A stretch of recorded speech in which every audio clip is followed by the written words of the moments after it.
Gold miners, ticker symbol GDXJ. In this video, we'll be going over my trade idea of the week and the day-by-day probability model. So let's start off with the technical analysis on the 1 hour chart.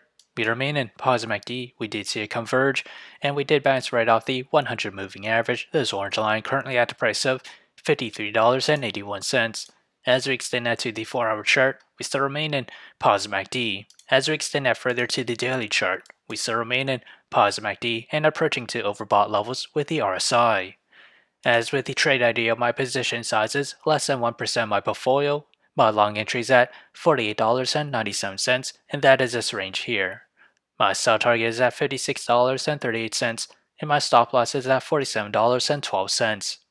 However, if I were to open a short position, my entry price is at $59.67, and my sell target for it is at $51.03. My stop loss is at $63.28. So whichever entry price were to hit first, that'll be my position of the week.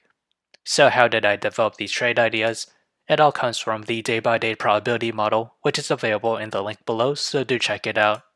As we progress to the 5th day or week of trading, gold miners has a 31% chance to climb between 0 to 10%, and an 8% chance to climb between 10 to 20%. To the downside, it has a 62% chance to fall between 0 to negative 10%. So if you enjoyed this content, feel free to like, comment, subscribe, and thank you for watching.